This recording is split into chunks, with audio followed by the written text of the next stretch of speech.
It's a new podcast for you. It is October 3rd, 2nd, 10-213. It's the 2 to the chest, 1 to the head of video games.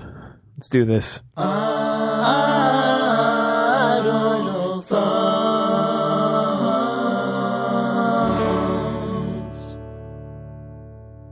Games, video games, video games, video games, video games, video games, video games, video games, video games, video games, video games, video games, video games, video games, video games, video.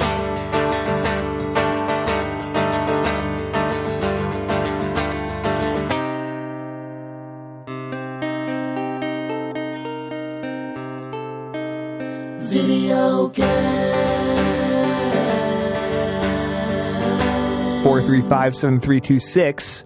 It's October 2nd, 2013. This is Idle Thumbs 126. I am Chris Remo. I'm Jake Rodkin. And I am Sean Vanneman. Hello. I really liked your cadence. Thank you. It was okay. Well, wore out its welcome. Yeah. Pretty quick. Mm-hmm. Wow. I had like shelf life of Hot Pocket there. Just good for about 2 seconds before it comes out of the microwave. After it comes out of the microwave. Really? 2 seconds? It's basically molten. And then they just... After But the moment a Hot Pocket congeals, it is worthless. Yeah. It is like Schrodinger's Hot Pocket. Because there's the Hot Pocket is burning your mouth temperature, and then there is that like 2 seconds like, oh, this is pretty good. And then it gets cool past that, at which point you should throw it away. Yeah. I don't think I've had a Hot Pocket since I was a kid. They've actually... Huh? Ham and cheese Hot Pocket. They've actually reformulated all Hot Pockets in the lineup. All Hot Pockets are like taste a little different now. They don't taste any different. They're just called. It's not called ham and cheese. It's called fucking artisanal like ham and Gruyere. Yeah, like it's like smoked ham and quattro formaggio Hot Pocket. You know it. It's probably Black Forest. It's probably Black Forest. No one knows what the fuck Black Forest ham is. I just imagine like a Hansel and Gretel style forest just full of hogs. Just right. roaming, It's in fact the like a misty yeah, right. wood. It's a haunted forest ham, actually. God, I was going to work today and there was an ad at Subway for a Tuscan chicken sandwich for like $4. What the fuck do you have from Tuscany that you can sell for $4 at Subway? The Tuscan, where these harsh economic times, the Tuscans have had to start selling a Subway now. To export their artisanal goods at rock bottom prices. God, next they'll be in fucking Hot Pockets. There's probably a fucking Tuscan chicken Hot Pocket. I hope so. I kind of want to keep talking about Hot Pockets. I really hope a box of them and I don't want a box of them show up. Oh god, I want a box. We don't even have a microwave We're at only this here office. once a week, yeah. Hot Pockets still uses the Hot Pockets jingle at the end of their ad. Hot Pockets. Yeah, But it actually has made me notice, I've been watching a lot of Hulu recently, because just I have. Hearing Lee Everett every time. Yeah, I've been hearing a lot of Lee Everett, but also jingles are in right now. It's really weird. Yeah. There's multiple ads, like ads ending in a jingle is super surprising because they died for a minute. That's all. Mm-hmm. Well, also the other thing that's in right now is jingles at the end of a commercial that does like some kind of stupidly indulgent, like hyper indulgent. Oh, you know, like I think it's like the Old Spice was like the real big breakout example of that. But now, like, seems like almost every commercial for every anyone that's you're fully gonna Andy Rooney right now? I guess I don't know, like anything that's targeting people in our demographic, basically. A really easy way to make a commercial seems like you can just put a bunch of totally insane shit in a commercial, then have an old-timey jingle at the end of it, and it's like super hip. That seems to be what... Well, if there's like a cling at the very end of it as well. Yeah, I get you. Like the Old Spice commercial, I saw on Hulu as well, actually. I saw an Old Spice commercial the other day. It's just like... It's a song that sounds like it was from the 80s or 90s in a very kind of straight-laced jingle sort of way, but then it just ends with like, and lizards are eating your legs, and then there's the guy who's just getting eaten by lizards. And that's the end of the commercial. Sounds good. And it's just an Old Spice commercial. But it's like, there's no... It's not even like the original Old Spice crazy your man smells like this commercial where it's like a elaborate, like sort of astonishing series of events. It's just it's just like a thing, Let's get it right straight to laced, then a non sequitur, then it's over, and that's like the entire only the inside of the hot pocket. There's no delicious crispy no crust. delicious crust. Yeah. Anyway, this is the dumbest conversation ever. How do you guys feel about video games? I would say strong to moderately strong. Okay. Yeah. I've been playing a lot of Mario still. Yeah, I've still been playing a lot of Spelunky. It's Jake's like just chomping it's away like on Mario. a nerd's rope right now. Well, Thank you, David Huang. Nerds rope. Gotta eat them. Do you want to talk about Planetary Annihilation for a sec? Yeah. That game's so hard. I mean, I imagine that once there's a single-player campaign or any sort of campaign that walks you through, make a guy, move a guy, congratulations, you achieved a small goal. Like, the game is probably amazing because I can imagine just once you learn how to achieve one goal in that game, you could achieve a grander goal, like blowing up an entire planet. So, Planetary Annihilation is a real-time strategy game done by Uber Entertainment where you have multiple planets in orbit of a sun. We were playing 2-on-2, or two planets in our orbit, but multiple people on the You're planets. playing a 4v4 match, I think. Right, where you can rotate the planet in 360 any different way you want, and you move units around on its surface, and you just destroy an enemy. Didn't know it's in beta right now. It's on Steam. It was a Kickstarter game, and now it's just straight up early access on Steam for like full price. It's like $60. But we were playing just on the Twitch stream before we started a 4-on-4 match, and I've never played a game like this. But the 4 people on your team all have just complete control of every unit in your army. It's just there's no differentiation. It's just basically 4 single-player players. And I imagine there's going to be some sort of like UI element that says, "Hey, that guy's got this selected right now." But I don't know if the network You infrastructure can't see it right now. No. supports that at this moment, because you don't even know if somebody else has a unit that you're trying to control selected until it sort of doesn't do the thing you want it to do. I wished that we had Brecken here. I say that a lot in life. I know, but just my experience with real-time strategy games is so slim that I look at it and I'm just like, wow, it's on a sphere. You can zoom out and you can look at space. And he would call you a baby. And then he'd be like, but yeah. We're too bad at it to have a reasonable opinion other than it seems really compelling, I think. It was cool. I played a bit of it during the alpha, but it was really early, and it was just too... this was more coherent. The alpha, when I played it, was really... it was just... It was interesting because seeing it as I played in alpha when it was really early, and then seeing it again in beta, where it's more of a game, but still doesn't have any of the sort of things that a new player would need to actually come to terms with it in a way that is, lets you ramp up. It's very suggestive about like what the role of early access games is. This game's been playable since it was in a pretty early state relative to what it will be when it's considered done. And there are a lot of people in their community.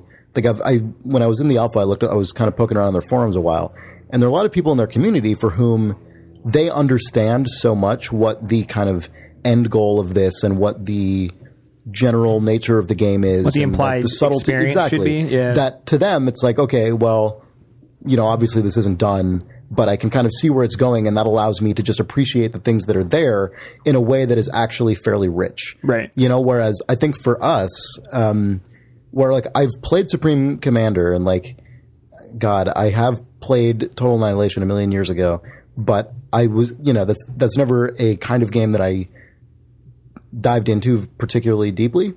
And so whenever I play one of these games, I feel like I'm almost starting from scratch, other than just some basic awareness of concepts. The language of the strategy game. Oh, and the energy economy. And things like how the bandwidth-based energy economy and stuff like that works. Like I have these sort of basic understanding of certain core principles, but on the micro scale, I kind of just have to learn it again each time. It's completely bonkers to me. Yeah. Like, my brain stops at StarCraft and Warcraft. Right. Like, okay, I have this many of this, and it costs this many. I'm going to be good. Right. Yeah. Well, a lot of the things in this game I don't even feel like are actually that hard to grasp. It's just that when you're going into it, when the game isn't done yet, you don't know what things are just unnecessarily complex and what things are just not done. Right. You know, like you don't know which of those things are difficult because they're just not as polished or they don't have the right kind of cues to let you know what's going on. And then also how much of it is the case just because you're playing against someone who's better than you are or whatever. Right. You know, like there are all these variables that not being fluent enough with the game type in general, you don't know how to categorize any of those variables. Whereas if you do have an understanding of just where the game is heading, you can kind of pre-sort that stuff in your brain a little bit. And there might still be things you don't know, but it's a smaller category of things, and you know why you don't know them. At least in this, though, because it's a multiplayer online real-time strategy game, which means jumping into it, you're just going to get fucked.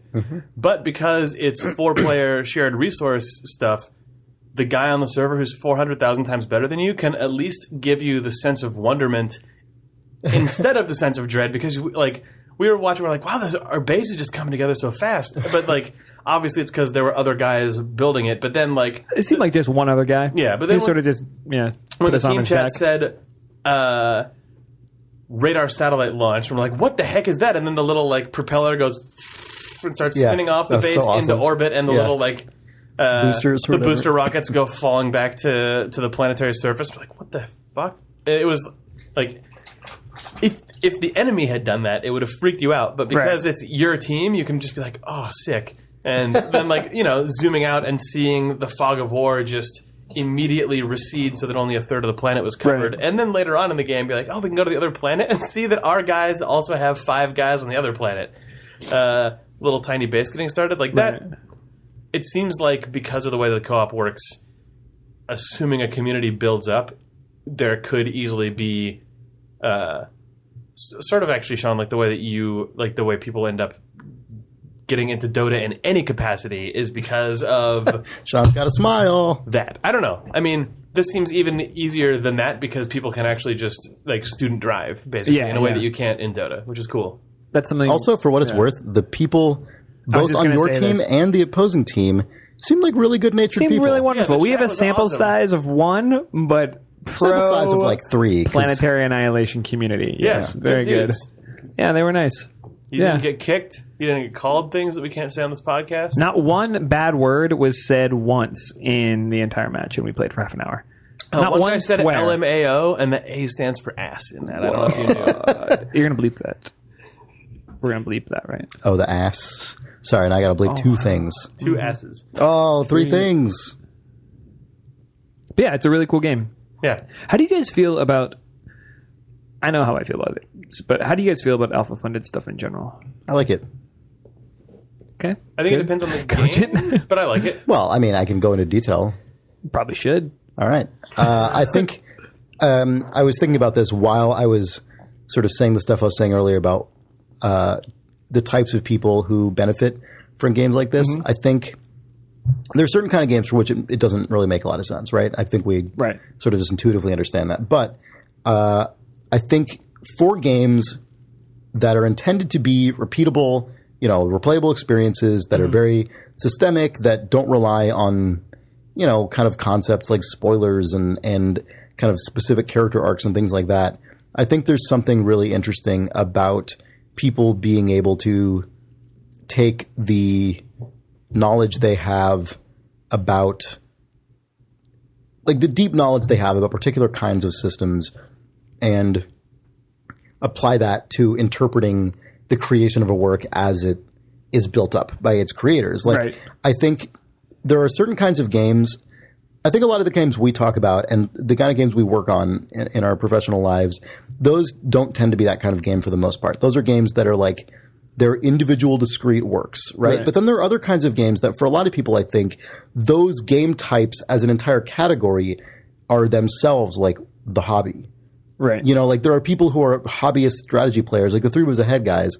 And obviously those guys have plenty of specific opinions about individual games and like those opinions are fascinating. But then there are guys who like just play like Paradox Grand strategy games. Right. It's not so much that they play like video games and they're looking for a game that has like a singular experience, outside of any other context. It's like, no, I just want games that recreate like this particular type of historical experience. And like, that's the thing I like. In the same way, that some people like, like wood crafting, or like just a hobby that is not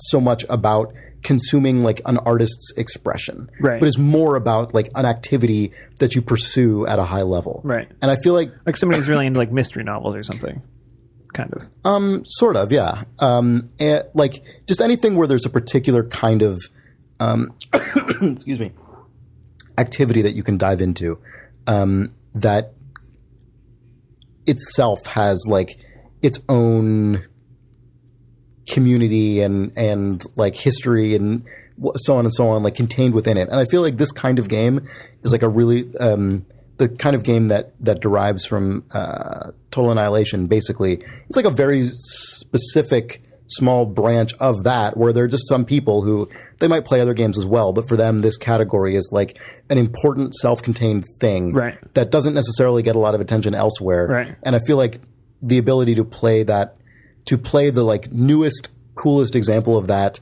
in a variety of its forms throughout the creation is like a very specific, unique opportunity for people with that interest to apply the like potentially decade plus of experience they have thinking critically about these games in a context that is totally unique. Like that's a singular opportunity for people who don't work as video game developers. Right. Look, one of the things that really struck me when I was briefly playing the alpha of this game is I'd go on the forums and people would write these like super crazily detailed posts about how they think kind of the economic theory of the game should work. And they would have really interesting supporting evidence for why they think that. And they would be referencing other games in this genre as well as like real world principles. And I'm like, this is fascinating. It's actually meaningful that this game is not done yet, that they're posting that. Not because the developers are going to take that and go like, oh, great, they solved it, and like just put it in the game. Right.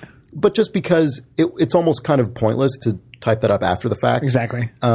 Just even as a person who plays those games, you're given the opportunity to have the mental exercise in it. Yeah. Like we've seen this at people could still type it when the game is done, but they're just angrier. And they do. I'm just saying the context is different. Yeah. You know? Like we're doing Massive Chalice at Double Fine. This is Brad Muir's game. I've mentioned it a couple times, I think, on the cast.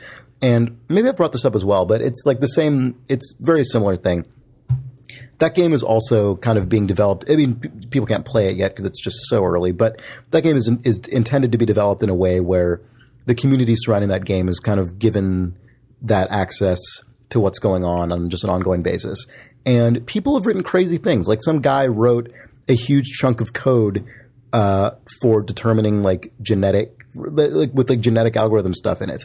That's cool. Like we're probably not going to copy and paste it into the game, but like Chad, our lead programmer, is definitely going to look over it and be like, what interesting stuff is there here?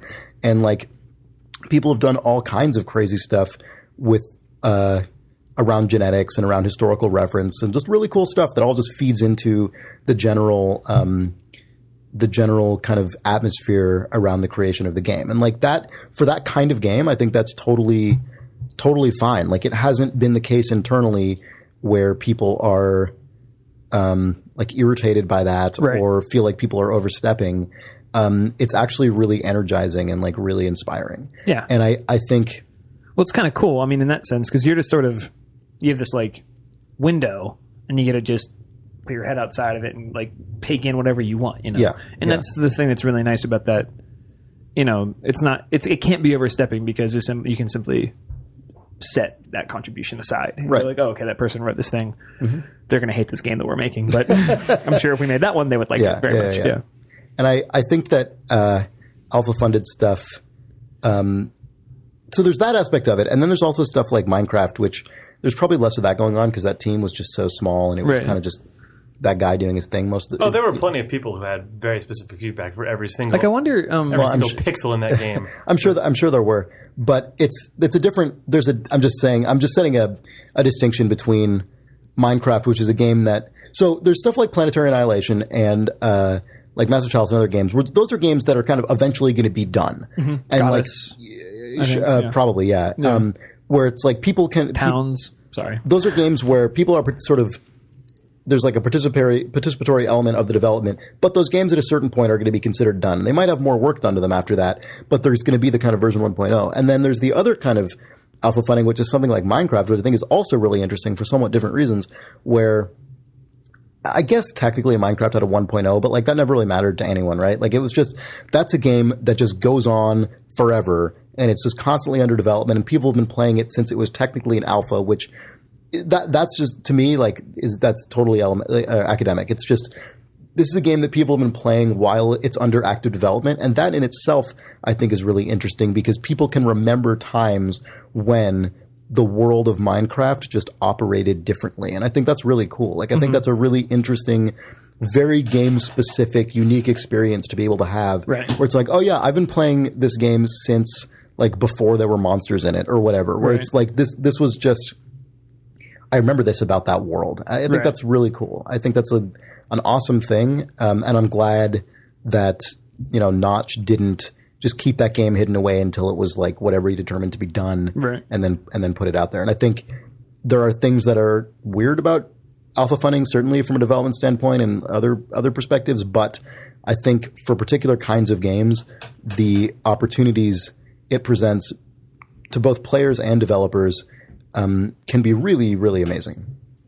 Yeah, this is dumb, but to me, it's just a matter of remembering that not everything is for me. Like Planetary Annihilation, I would probably play that game when it's a 1.0 because just the aesthetics of it are fascinating to me and stuff. But like, I guess The Binding of Isaac wasn't early access, but that was a game that Edmund McMillan was just rolling revs out all the time for when it was out, and I think because of that, it was still it had a community that compounded in the same way because people knew that there was an active dialogue with the developer at that point. And I think just because I'm familiar with like Zelda-ish sort of console-y play, I was able to, like that and Spelunky both, even though all those, I guess Spelunky didn't have revs, but like although it had the original version of the game. Like just Binding of Isaac was a game that I was able to internalize so quickly because I had vocabulary for it that even probably earlier revs of that game before he decided to put them out publicly would have been something that I would have really enjoyed. Comprehensible to you. Whereas like Planetary Annihilation, early access is absolutely not for me for that game. It's just because what I'm sort of an enthusiast for. Totally. To Chris's point, I like them in principle based on like I completely agree with you. It's so hard for me to play them though. It's like really, really. Well, yeah. I mean, again, it actually gives me anxiety to play them. Well, I think that's I think one of the things that's cool about them is developers can kind of. The audience kind of self-selects, so developers can kind of figure out who is the segment of our community that is the most dedicated. And, you know, the earlier you get in the development of the game, among the community that's active at any given point, like the farther back in the timeline you go, those are your most dedicated segments of your... I mean, there's always going to be a lot of people who just don't want to play it till it's at 1.0, and that makes total sense. Like, those people probably shouldn't necessarily feel pressured to play it earlier because... if they don't already feel like they have the context to understand what the thing's about, then they're probably not the group of people for whom that is being conducted. Are you anxious when you play them because of actually making other games and seeing all the crazy seams and stuff in this and just going, ugh? Yeah. Because you imagine the other side of the screen, basically? Yeah.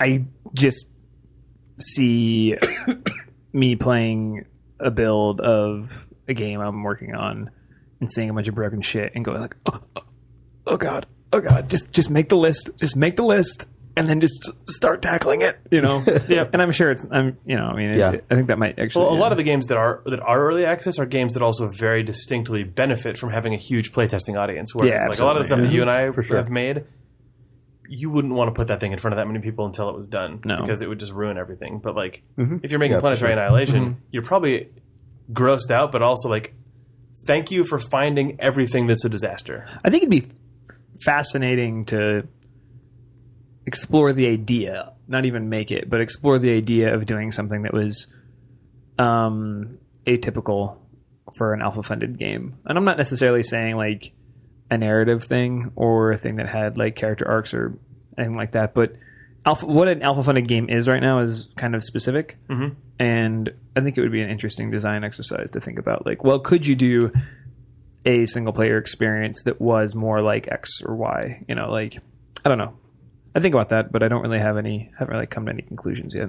Well, I like alpha-funded games that are, I guess it's just because I like, at this point, in general, games that are single-player oriented for the most part. And by that, I don't mean like story-driven stuff per se. Yeah, but, like FTL or something? Yeah, exactly. Yeah. Like I played a lot of FTL when that game was in a really early state, like a year before it came out, when it was in the IGF. And that was totally fine for me. You know, Jake, to your point about kind of what you were saying about Binding of Isaac, like I kind of had just a grounding with the kind of thing FTL was enough that it worked for me. But a lot of games, in general these days, as much as I was just sort of singing the praises of this concept, I actually rarely play early access stuff personally. I buy it, and that is, I do too. Yeah. Well, I bought the alpha access to Planetary Annihilation, which I think was the highest tier of early access that they did in their Kickstarter. But I've barely played any of it because I'm like, well, these guys seem really cool. This game seems really cool. I want to support this, but I don't necessarily need to be in there early just because I'm not necessarily the person who's actually going to derive the full benefit from it. And then grow with the game and all those sorts of things. Yeah, exactly. So, also the way, just this is very specific to me, but I end up at this point in life, most games I end up playing, I either play games for like a very short amount of time or I just dig in. Like Spelunky is a game I'm just digging into right now, right? Yeah. But like everything that isn't Spelunky, I'll play it for a few hours probably. Right. It's just, and that's not like a category of like Spelunky and everything else. It's just Spelunky's the game right now that I'm kind of into, and it'll be something else probably in a couple months. Yeah. But if you really get into an early access game, you're kind of signing up to play a lot of it because if you like it, you're going to want to play it when the full one comes out, which means you're already doubling kind of your. And there's a chance you can go a long enough time between playthroughs that you have to kind of relearn how to play it to some extent. Sure. There's a chance that's possible. Speaking of Spelunky, that game is now a game I play every day. Oh man, yeah. Fuck. Daily challenge. It's so smart. It's so good. It's so good. It's so good. And there's like a nice crew of people who I know about when they play it, and it's not just like this Explorers Club. But there's like a nice selection of my friend group that all has been playing, like, so I can see where I rank.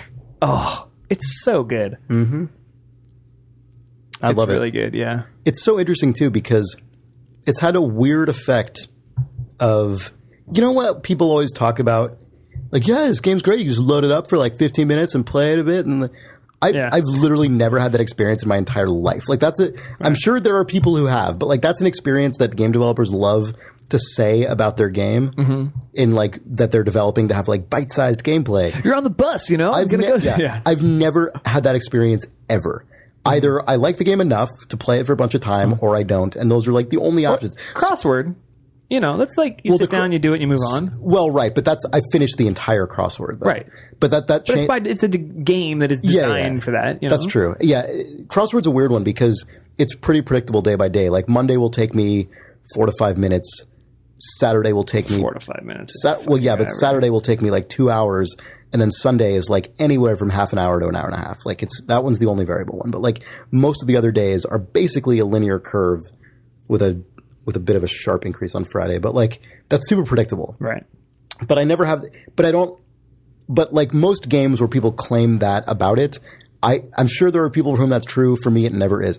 The specific way Spelunky daily challenges work is unique. It's like uniquely that. Right. Because I at this point, I only play the daily challenge. I don't play other Spelunky games other than that. I always throw one in on top of the daily challenge because I end the daily challenge so fucking mad at myself. Like, let me just do one run. Yeah. Just to, like, I did that for a while. Yeah. Now I don't. Now I'm just down to the challenge. All right, you're a little bit ahead of me on the growth curve. I'm not good enough to usually live for longer than half an hour is like pretty good for me. Fucking A, yeah. Like that's good. But usually it's like 15 minutes. Yeah. So I finally have that experience where I like get in 15 minutes, get out, and that's my whole entire Spelunky for the day. Yeah. But I'm doing it every single day. Like I haven't missed a daily challenge since I started 2 weeks ago. I think I did number 15 for me yesterday. So it's been about 2 weeks.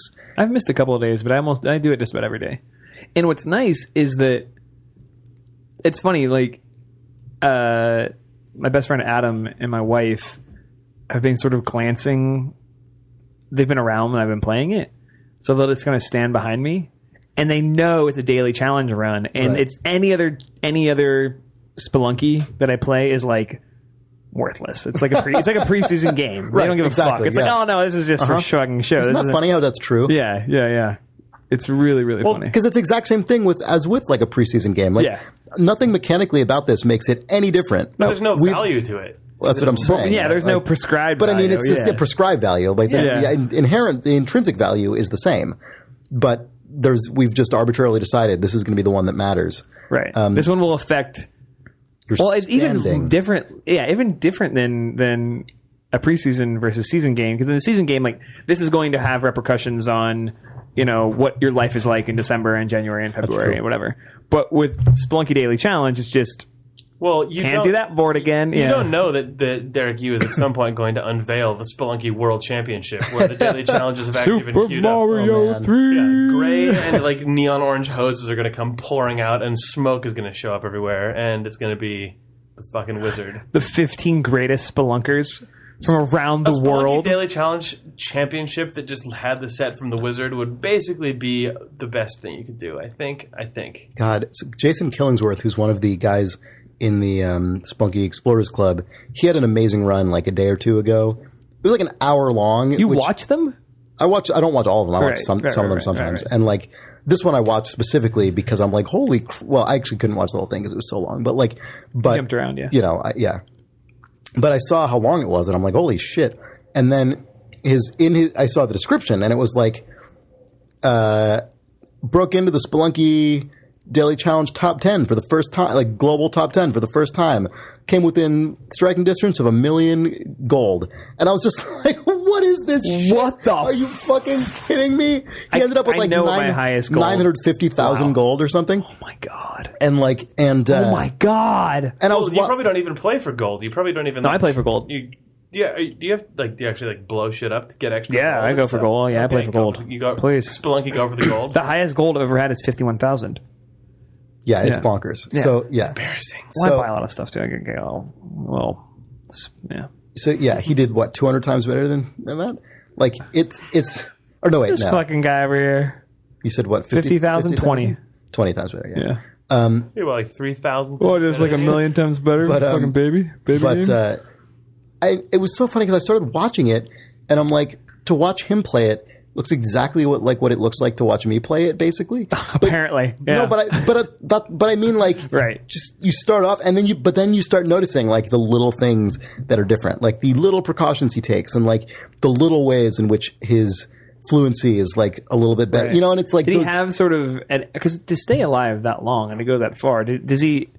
What is his sort of method for survival? That's what I'm saying. It wasn't really any different than how I play. He's just better at methodic it. Like, he's good. just better. Right. Yeah. It was sort of certain item that he really utilized a lot of. I mean, he got a jetpack, which he just used the shit out of. But like, I can't reliably just get all that stuff all the time. Right. I guess killing a shopkeeper is a thing he is just straight up like significantly better at than I am. So that is like that's borderline impossible for me. I can always kill the first shopkeeper because, well, not always, but I mean, the times I kill a shopkeeper are when there's a weapon that he's selling. Because we're about to cross over into nobody gives a fuck territory, but I have to talk to you about this because I need to know what your strategy is. Well, what I do, this is like maybe a cheap way to do it, but like if he's selling a shotgun or a machete, I just pick up that weapon and immediately kill him with it. But, okay, I don't do that because I don't have a good sense, because I've never done it.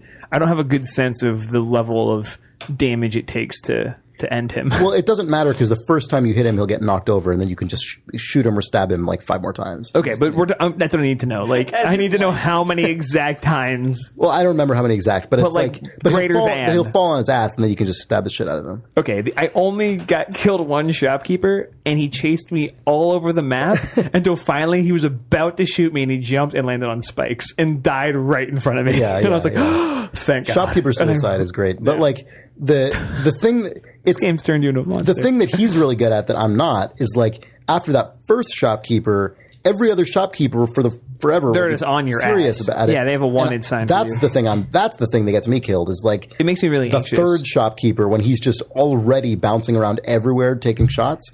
That's the thing that like Jason Killingsworth, for example, is much better. Well, at his than I am. last name is fucking Killingsworth. I know it's ridiculous. That I just want helps. to keep saying it.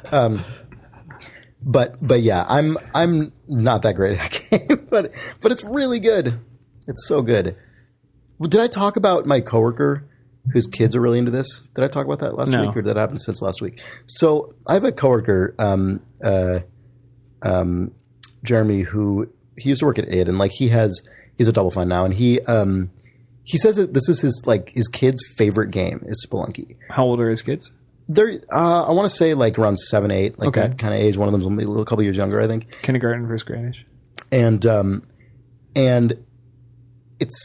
they are so absorbed by it all the time because just different things are always happening, and it's Right. like really exciting, and like crazy stuff happens in it, and they can like comprehend it because it's A cartoon. the things that happen. Ostensibly, Yeah, it's like a cartoon. Like the things in it that happen are very straightforward, but they're always surprising and like arranged in different ways, and Right. like are I think that's why my unpredictable. wife likes it. Yeah. And it made me think about that. If you think about games like that, and like I think Super Meat Boy is another good example, games that are totally playable by kids that serve kind of the same function that the really hard Nintendo games that were around when we were kids Right. served. But like these games are not just nostalgic rehashes of that stuff. They're No. like genuinely like progressive, Yeah, interesting yeah. game designs. And like that's so great because I feel like there was this period of several years kind of in between the classic platformer era and the late kind of 2000s. There was some period of time in between there where kids games were either just like kids games like Ratchet and Clank. yeah. Well, yeah, things like that, which I've personally always thought were kind of bland. And I really like, appreciated their artistry, but I know it wasn't super into them. but I find it really interesting that there is this category of game, mainly in the indie space, I guess, that is like I think really deep and interesting for adults, but also legitimately new and like fresh and cool that I could totally imagine kids growing up with and being super into. And that's like that seems like a very interesting space. It's cool and weird that two games that a kid would love right now are Minecraft and Spelunky. Yeah, Minecraft is another huge example where that just isn't, that's not a thing that is just like trading on just, oh yeah, that's the kids game, No, it's like slapping another license on one of those things. It's like, in its creation. yeah. And Yeah. kids love it. Kids are obsessed with Minecraft. I know. Minecraft's one of those games that makes me wish I had a kid. It's really weird. So you could explore a cave and then build a water slide. Just because I know that if I'm like, I came home and like there was this little human who supposedly was like had half my DNA, and he had done something surprising, or she had done something surprising in Minecraft, and been like Sean, check this out. Call me Sean. Sean. we keep it chill at my house. Yeah, check this out. Look what I discovered. There's this underground lava cave, and I built the thing over it. I'd be like, God damn. That would be it for me. That would be it. I would just start weeping openly. And then I could Hey, be fucko, check out my thing. God damn. hey, man. Oh, I don't criticize. Okay, I'm not criticizing your hypothetical family, all right? Wouldn't call my kid fucko. To his face. No, that was your kid. That was your kid Kid addressing saying, hey, you. fucko to you. Whoa! Is what I'd say to that kid. Kid, And then- whoa! and then God he'd be like- damn. But then he'd be like, I made this lava cave. Oh, kid, I can't stay mad at you. Shit. Look at that shit you made. Oh my god, I love you. Look at that fucking shit you put together. Wow. Look at that piece of garbage you made and that stupid... Whoa, now you're being Uncle Jake coming over, drunk again. What are these graphics? Whatever happened to Pac-Man? Looking over his 3DS. Complete this maze. God, that's always... I remember seeing a local news report one time about, fucking violent games or whatever, and the news anchor lady was like, whatever happened to Pac-Man? Like, well, he's still there. He's still around. got by those ghosts. Still around eating ghosts. He's running from him sometimes. Pac-Man's a murderous fuck. Eating pills, chomping Chomping, ghosts. Man, the Pac-Man reboot I'm sure there's a couple of them, but the main one, like maybe the anniversary edition, The Miyamoto one? championship edition on XBLA. Fucking A! I played not that. so much of that game. Yeah. That was like up there. That was. Oh yeah, I played that too. That was in super like good. Geometry The Wars one where 2. like the graphics were kind of the same, but they had like extra neon, Kind of like neon-y, shit and stuff. yeah. Yeah, that was really good. That was surprisingly good. Yeah. Yep. That game is cool. I was thinking of Pac-Man versus originally. I think. Whatever happened to Pac-Man versus? You can buy I don't want it to on be. Oh, eBay. sorry. I was going to keep talking about my hypothetical kid. Please do. No, it's fine. No, it's cool. I just don't want one of those dads that's like, you gotta check out this Pac-Man. You're gonna love him. You know, like, I don't know. I just want a kid to like. But then you're not as cool of a dad as you think, and you bought your kid Dot Gobbler. That would be fucking cool. You're like, check out this Pac-Man. It would be bad if my kid actually ended up liking it. My kid was like, You this buy your hipster kid shit. the off-brand of the thing from when you were a kid, so it's just extra terrible. That would just be like the most hipster get though for like a really savvy kid. He'd be like, that's true. This isn't even Pac-Man. This is Dot Gobbler. Dot You couldn't Gobbler, even get this. that Halloween costume kid Look at on the this box. kid. Look at his like weird red face. If your kid is a fucking hipster kid who appreciates Dot Gobbler, he's like, No, that's not my kid. I snapped the, I don't want that kid. snapped the cartridge apart and refashioned my own out of wood. Oh god, send that kid back. Keep it. My artisanal hardwood Dot Gobbler. Artisanal hardwood Dot Gobbler. It's like an old growth Dot Gobbler. Old growth Dot Gobbler. What? Sometimes I look at you and I hate you. What's wrong with These talking about words come out of your What's wrong with face. talking about an old growth hardwood Dot So Gobbler? because I can't unhear that your kid mouth. made himself in your garage without you knowing. Did he use my tools? Your kid used your tools. Did he to put make them that away? Dot Gobbler. I don't know. Where they go? He's got his own secret tools. He doesn't show you. That's cool. Okay. All right, I like this kid. This kid's back in my good graces. Some kind of tool specifically for wainscoting or Yeah. He's got like a lathe. He's got like a. Where'd you get that lathe, kid? Just shakes his head. Just goes back to the Spelunky. Yeah. I'm only going to talk about this for 2 seconds. Go. Thank you. times up. No, I've been playing Super Mario 3D Land, and I still haven't gotten through World 8, which is my dumb goal because apparently there's a bunch more crazy stuff after that. But today, Nintendo did one of their stream things. Oh, Nintendo correspondent. Nintendo news, whatever. Fuck it, Nintendo. I'm gonna sneeze. You're gonna sneeze? No. I like that you're just not even making any attempt to not be right in front of the microphone. I'm just going to sneeze. I'm not gonna sneeze into the mic. I got this pop screen. Sorry. They put out a trailer for Super Mario 3D World, which is the Wii U follow-up to Mario 3D Land, and it also looks really good. That's all that I have to say, really. Is it? I haven't seen it.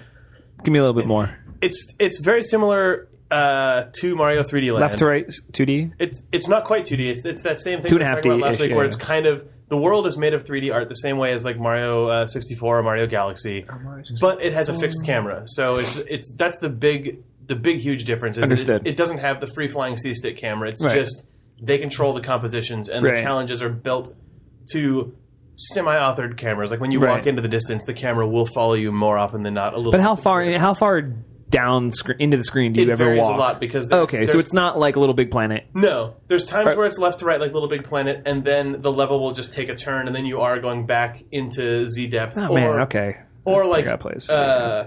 it will occasionally just sort of tip down and go into the Mario 64. This is all camera shit for you a said to little me bit. last week, but Yeah. just I was tired and didn't give a fuck. I was like, okay, that sounds like a game. Now I'm The listening. Mario, though. Mario 3D World is a little bit different in that it seems like it especially is focusing on up to 4-player co-op like the new Super Mario Brothers games. We talked about this when that first trailer came out because the thing that impressed me about that See my previous statement. was it's the new Super Mario Brothers games, which are the straight 2D ones, have been Mario, Luigi, Toad, and Toad, which is garbage because in Mario 3D World, it's Mario, Luigi, Toad, and Princess Peach. And it's the first game, I think, where Princess Peach actually can like get a Starman, can get the raccoon tail, can shoot fireballs, like Princess Peach actually is mechanically on par with Mario. But whatever. None of that is even what I wanted to talk about. You know, I call her Princess Toadstool still. I was going to say Toadstool. I know. She's fucking Princess Toadstool and he's King Koopa, but also they're Bowser and Peach, apparently, at some point. Those get... I never. That's like Myanmar and You Burma teach your to kids me. the real names. Yeah, it's like, honey, it's Burma. Okay, it's Burma. That's like a political Myanmar actual is the name of the issue, oppressors. Bowser's the name of the oppressor. When Dr. Robotnik changed to fucking Eggman, that was the worst of all of them. Worst. That's when, I mean, people will look back on this government shutdown and say that it was a low point in American history. I would say nay. Nay. When they used the Eggman name for Dr. Robotnik. That was the beginning of the end. That for actually us. happened right between the two government shutdowns, approximately. For the Oh my gosh. the 90s Newt Gingrich one. And then What if it is 8.5 years to the day between the 17 years? Eggman. Oh my god. Okay, so I'm going to talk about Mario 3D World again because I'm You're allowed to. That's the whole point of this entire operation. Is that you're allowed to responding to a trailer, which is stupid, but I'm excited about it. Stupid. trailer impressions. It is a trailer impression. Ugh. 10 things you didn't notice about the Mario trailer. It is going to be that. Ugh. No, it's not actually going to be that. You know how in Mario 3 there's that one level where you get in the boot? Yeah, That boot is not in this game, but like that. I didn't like the boot. What? I didn't like the boot either. The boot. Oh my god. It was one step down the path to vehicle to me. It was like, it's my push and pull with Yoshi. You know this. We talked about this the other day. Okay, then you might hate Mario 3D World. Because the thing about this game that I like the look of from the trailer is that it is base Mario gameplay, but there's a lot of weird modifiers on top of it. There's like a warthog. No. When you started saying vehicles, all I could think of was like Mario and a warthog. Halo? I meant like I guess and a Halo. Deviant art. especially in the Mario 3 era. Mario 3 was the Mario game that had the most weird shit that Yeah, could they sort of introduced- stack on top of Mario. Cause Yeah, it's hard though because the points on that line, Mario 1, okay. Mario 2, fucking crazy. but that's because it was a different game, really. Mario 2 Right. was Doki Doki Panic. Right, but still, my 7-year-old brain could only paint these three lines. But Mario 3 was the one that had like the raccoon tail, the frog suit, the whistle, Tanuki suit, warp whistle. I'm just talking about things you do to Mario to make him have different inputs. Oh, true. Like he could turn into a statue, he could fly, he could swim around, he could get in that boot. You could just straight P-Wing. Yeah, there's P-Wing, the star that would make you do weird flip jumps and change your move speed. This game, Mario 3D World, seems like the closest to what my childhood brain would have extrapolated the actual future of Mario into, because Mario World came out and it deliberately pared that stuff down, where you basically have the cape, the fireballs, and Yoshi. And then after that, it was Mario 64, which is a complete, like just... Back to basics. But also mechanically a different thing entirely. But thematically back to basics. Yeah, but you're climbing mountains and multi-objectives in the same world and stuff, whereas Mario 3D World is... It's actually the Mario game that your friend would say his dad brought back from Japan. Where it's like, in this Mario game, you can have the stupid raccoon tail and the frog and this, but also you can get inside of a Hammer Brother costume, and you can shoot bullets out of your head, and you can spin around. Like, it's nuts. The trailer... Wait, was that you saying it's nuts, or was that the kid saying it's nuts? I don't know which kid he was right there, but I could tell he was excited either way. The word "it's nuts" traveled through time and reverberated. It's nuts. It's nuts. I'm sure that it's going to be suspicious when the game comes out, but I'm sure. What you say suspicious makes it seem it's going to be like a Soviet plot. I mean, the thing that... Look, this is going to be a devious game. I'm sure there's going to be some... Well, suspect shit. The thing that I think is probably going to make it not do the thing that I want it to do is What if Jake won? Mario 3 especially, you could always tell sort of from where in the level they placed the blocks, the question mark blocks. Nintendo sort of would recommend you probably want to be wearing the frog suit at this point. But you have an inventory in that game of stuff you've collected from all over the place, so you could just say, fuck it, I'm not going to do that. It's like finding a bunch of health packs in Last of Us. It's not like that at all, but this game, I suspect, because it's modern Nintendo... they're going to like clean the slate of what your character is, or force you to wipe your, I guess, like your Mario build effectively, which is a stupid way to describe it, but just that sort of feeling of I got through this entire thing with just a flower, even though I know there's 400 weird things that let you fly all over the place. Right. That feeling will probably not be in this game, despite the fact that the gameplay trailer for fucking Super Mario 3D World made me want to play it more than I've wanted to play a game in a long time. I don't even know how to describe the stupid trailer. Your face is describing your enthusiasm. It's just a montage of like I'll watch it. under a second long shots of just the craziest classic looking Mario stuff going back to back to back, but it's all in 3D. You can tell that it's made by the team that made Super Mario Galaxy, not the team that made cool. New Super Mario Brothers, because like just the aesthetics are stronger, the character designs look more sort of like the classic stuff, and also it just like the sense of play is there without it feeling weirdly detached. Like it was intense as like I was one of the kids who was very, very, very much eating the Mario cereal. Only figuratively, my parents would not buy me Mario cereal. I'd buy my You were kids eating the Mario cereal, if you will. I was. And this fucking video, it's bad. It's bad times. My descent is clearly happening, and I hate it. Speaking of other things that we haven't, well, I guess I've used it technically, but you guys want to talk about that Steam controller? I think we discussed the Steam controller At length. I think we got that pretty accurately. crossed all those T's and dotted all those I's. Yeah, so as we predicted, the G-Man got shot in the face and he dropped the controller on the ground. Mm-hmm. Yeah. And I need to interrupt. I wouldn't force my kids to play Pac-Man, but I would definitely force them to name their dog P-Wing. Carry on. What? I've been thinking about that ever since I remembered that P-Wing existed. You want I just to want to get that P-Wing? thought out there. Yeah. Exactly. P-Wing... The P-Wing, it was a magical flying item that allowed you to fly over a level. Princess Toadstool would give it to you. It was the raccoon tail that was always on. Yeah. Gotta be a good name for a little dog. P-Wing? It's not bad. P-Wing? Yeah. P-Wing is peeing? That could be a sentence that was spoken, sure. Do we have a lot to say about the Steam controller? I don't know. I kind of want an excuse to mention that video that guy made. Okay, that's true. Instead of talking about the Steam We controller... can simply say thank you to Derek. You're going to get it wrong. Nope. Lieu? Lieu. Yep. Derek Lieu. Who edited together a fantastic motion graphics 2D puppet extravaganza of mostly Chris and Jake's discussion of the... Of how Valve clearly was going to and did announce the Steam controller. You can get that at our blog, at blog.opens.net. Yeah, it's really, really great. It's on there. It's pretty good. I love the sorry. Just, it's nice to do something that you think is dumb and then have someone else make it look really good.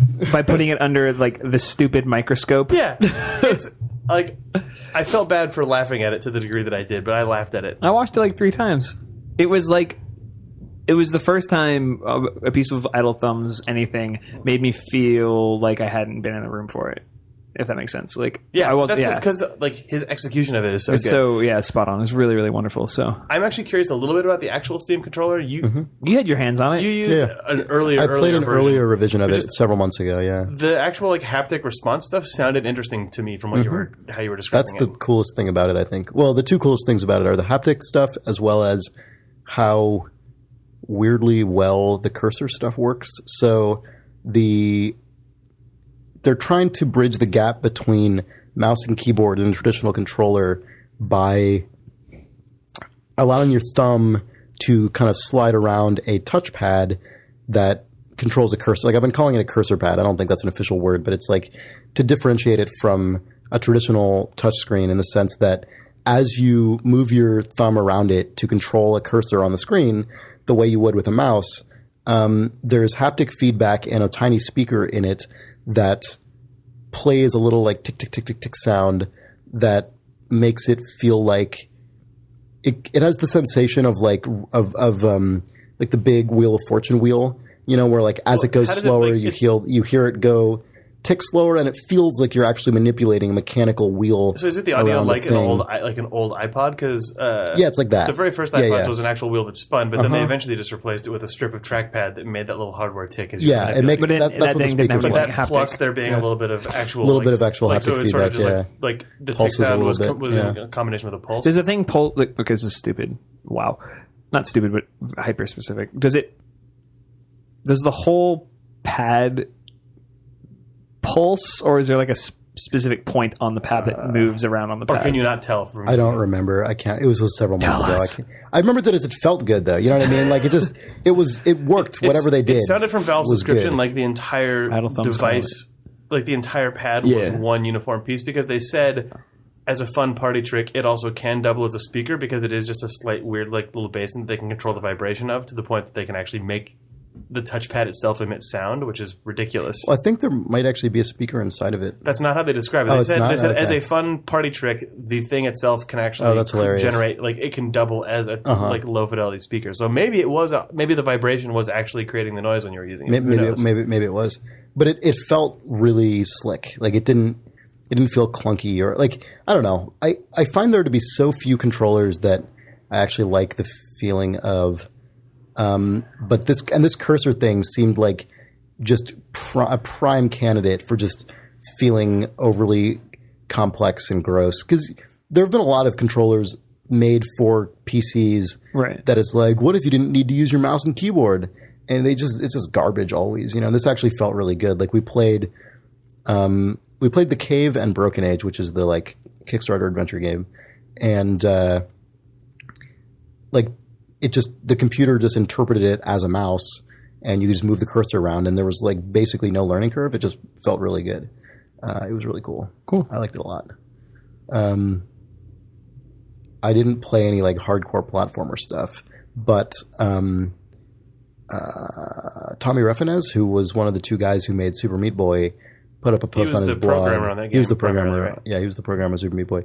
He put a post on his blog about using it to play Super Meat Boy and various other kind of more intense games, and he seemed to say it worked pretty well. Like there were little things that he took issue with, and like some of them, when he pointed them out to Valve, they just said, "Oh," and they went and they actually just tweaked the firmware and like changed it. And then in other cases, he suggested things that they're like, "Oh yeah, that's the thing we've been thinking about. Like we might actually do that for the final one." So, you know, it's not done at all, and they're doing that weird beta thing. Yeah, but I don't know. It seemed like a really promising direction to me. Cool. And like the cursor pads, in addition to operating as a cursor, they can also operate as face buttons, which is interesting. Like a lot of people have seen the controller and been like, these buttons are really inaccessible. Again, like but those iPad, are like the original iPod click wheel, where that was a touch surface, but it also was on a slight gimbal, so you could click it in different directions. Yeah, right. So like those ABXY buttons that you see in the controller, those are more like the function of start and select and stuff like that. Those aren't intended to be the face buttons. Like face buttons are actually on the pads themselves. So the intent behind that then, I guess, is that you'd like, if you were playing a dual stick game, you would be using your right thumb, dragging it around to be on the right stick, but then clicking up, down, left, or right would be the equivalent of moving your thumb to A, B, X, or Y. Right, exactly. Yeah. That seems really appealing, except that I can't actually, like, I can't picture it yet. because you've never done anything like that. It's funny. Unless you're playing like Call of Duty, actually. Like if you play Modern Warfare, you're basically your fingers on the triggers. So like the bumpers and the triggers are your primary buttons, and then you like end up clicking the right stick. The thing is, most games that require both.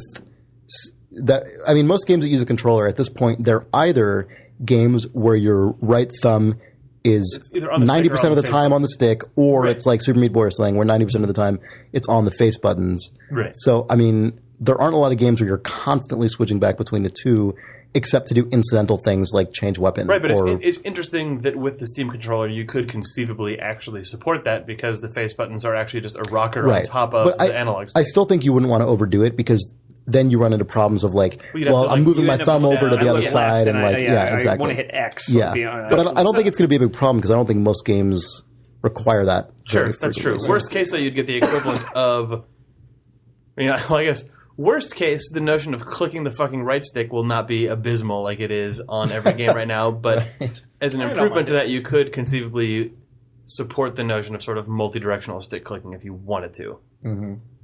Just, I'm moving in a direction, and I sort of want to do the aggressive version, or the confirm version of it by sort of just punching your thumb down. Yeah. But yeah, I know what you mean about. Then there's other stuff that wasn't even in it when I used it, like the central touchscreen. Mm-hmm. I hope that is a capacitive touchscreen like iPhones, and not a pressure-based one like supermarket checkout things and like the Wii U controller, but I imagine it will be. Sorry, explain the two. Like iPhone touchscreens or modern smartphone touchscreens, you can just touch your phone to the hard surface and you like just basically complete a charge. You complete a charge with the presence of your finger. Whereas, like the touchscreen on a Nintendo DS, you have to actually push down because it's actually waiting for hard input. Like it's waiting for pressure input. Right. I imagine Valve isn't going to be doing that kind. And that kind's not really in style anymore, except for Nintendo and supermarket checkout things. They're Right. cheap and But it's because but it's also it's a reason why smartphones and iPhones and iPod Touches are as expensive as they are. yeah.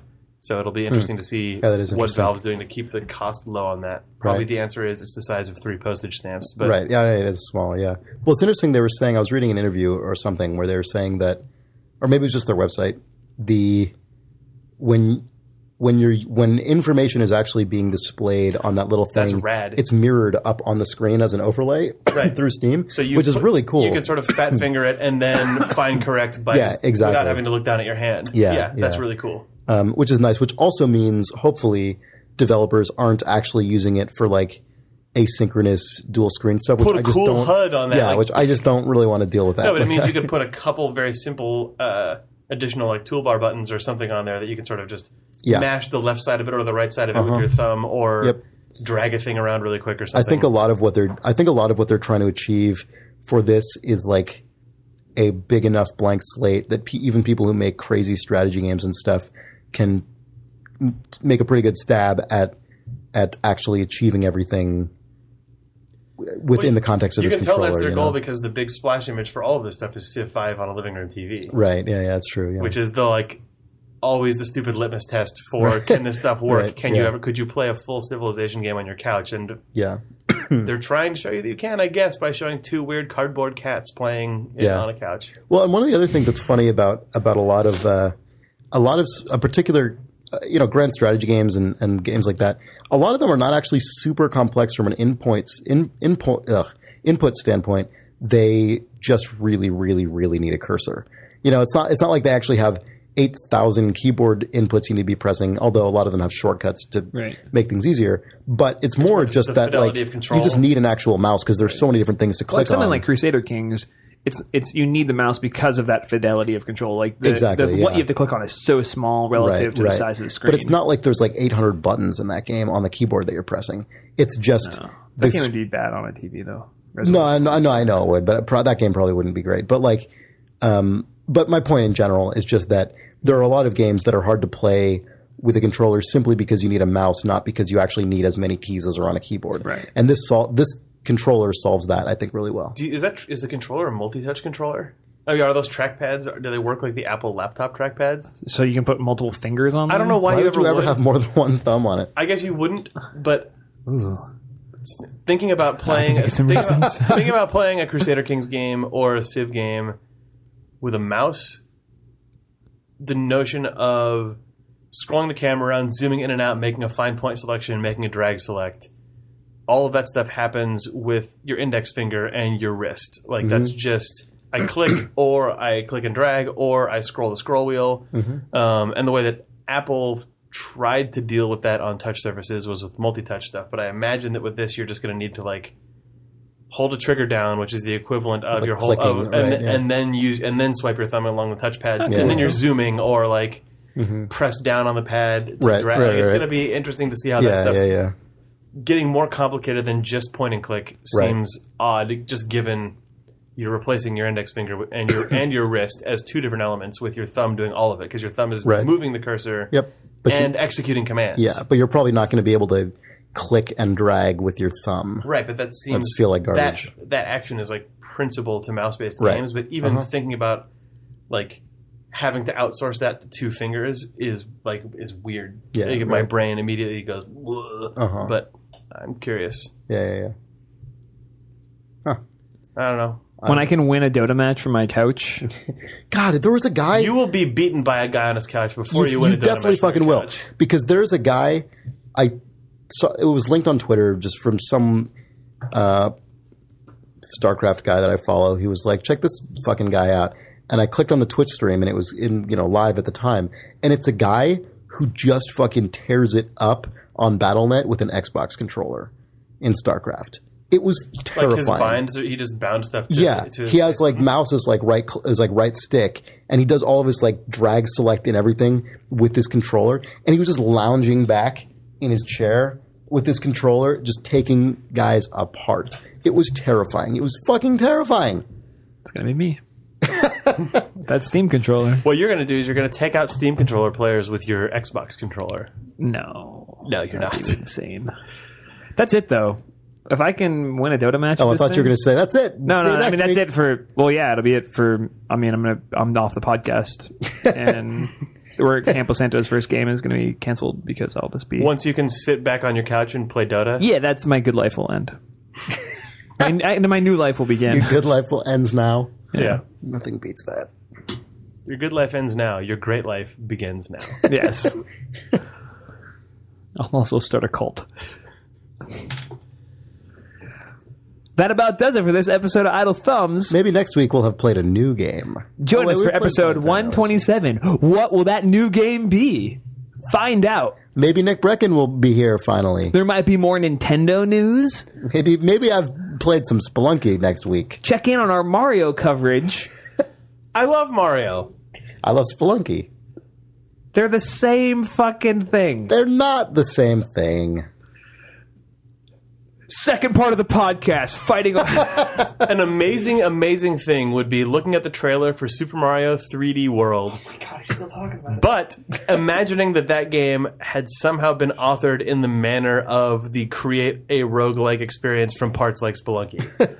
I would then disappear. Actually, my good life would end because my great life would begin and you would never see me again. I don't understand So what readers make this happen. Okay, like, Oh my god, the podcast is still going. anyway, you put someone's blood in the petri dish and then a puppet leaps out. All right, bye. See you next week. Rate us on iTunes.